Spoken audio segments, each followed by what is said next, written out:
Nous avons le plaisir d'accueillir le témoignage d'un des participants clés au projet Comeasy, M. Georges Oana, responsable de la politique énergie-climat de la ville de Lausanne depuis de nombreuses années. Mais la démarche énergie-climat de la ville de Lausanne est un peu particulière. Monsieur Oana, pouvez-vous nous présenter l'historique de cette démarche? Oh, l'historique, elle est double. D'un côté, Lausanne était une des premières villes à participer à l'association européenne Energy Cities.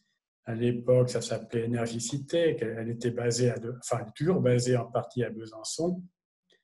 C'était des échanges d'expériences entre villes. Et à peu près à la même période, l'association Cité de l'énergie a également vu le jour. Et c'est les deux démarches qui ont été pour moi très complémentaires, parce que d'un côté, on avait les engagements pratiques sur le terrain avec les échanges d'expériences entre villes, et de l'autre côté, on avait un outil de gestion de la politique énergétique. Et puis, d'un autre côté, on avait la Convention des maires qui, pour moi, était un peu est toujours le chapeau politique.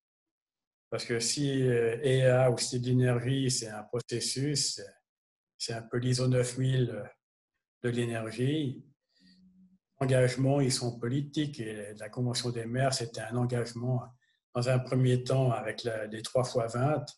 Donc, diminuer les émissions d'énergie de CO2 de 20%, et avoir un mix d'énergie renouvelable de minimum 20% et avec l'efficacité énergétique. Quelque chose qui se communique très facilement. Vous pouvez même dire 5x20 parce que c'était en 2020. Donc, ça, c'était un côté que j'ai toujours beaucoup aimé. C'était un peu plus difficile de faire comprendre ce concept à mes amis alémaniques qui préféraient leur société à 2000 watts. Un peu plus difficile à expliquer. Mais avec Comeasy, on se retrouve.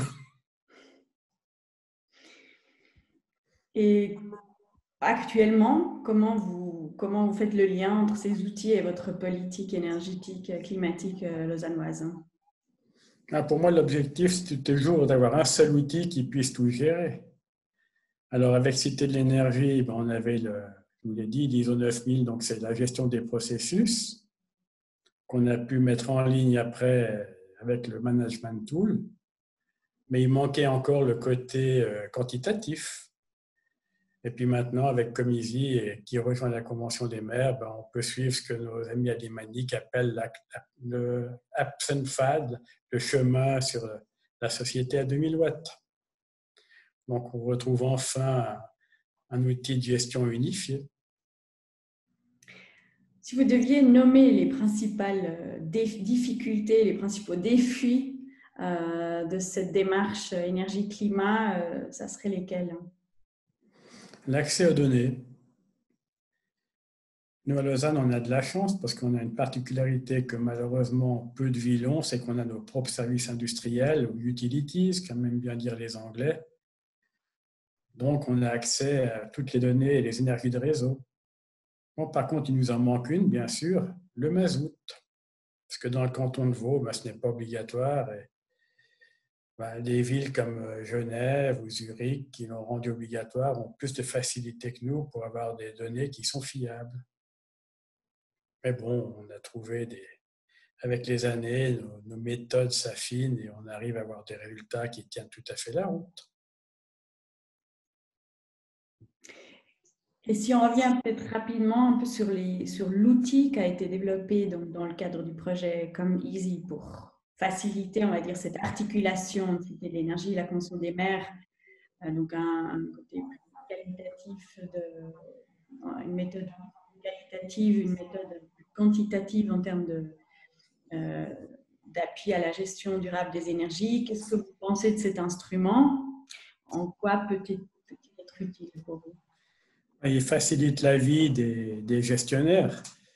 Je dirais peut-être pas des pionniers parce que nous, on a dû développer nos propres outils nous-mêmes, mais pour tous ceux qui vont suivre, ils n'ont plus qu'un outil en un. Donc, à la fois, quand on va s'occuper de faire une certification Cité de l'énergie, on aura le management tool pour gérer nos différents processus. Et en même temps, quand on devra écrire ce qu'on appelait à l'époque le CAP, puis maintenant le CCAP, pour Sustainable Energy and Climate Action Plan, on y arrivera. Ben, au moins, on ne va pas les réécrire deux fois. Avec un seul outil, on pourra avoir les templates qui sont pré-remplis et ça va quand même nous faciliter grandement la vie. Ce sera un gain de temps? Peut-être pas un gain de temps, bon, un gain de temps d'une certaine manière, mais surtout un gain d'efficacité, puis un gain de crédibilité surtout. Et pour terminer, est-ce que vous recommanderiez l'engagement conjoint d'une ville ou d'une commune pour citer l'énergie, la consommation des mers et l'usage de cet outil à un ami délégué à l'énergie comme vous l'êtes? Ben, bien sûr, mais je lui recommanderais d'abord d'adhérer à la Convention des maires, parce que sinon, il n'y a pas beaucoup d'intérêt. Et ça, c'est un clin d'œil à nos amis alémaniques. On transmettra le message. Merci beaucoup, Monsieur Ohana. Mais c'était un plaisir.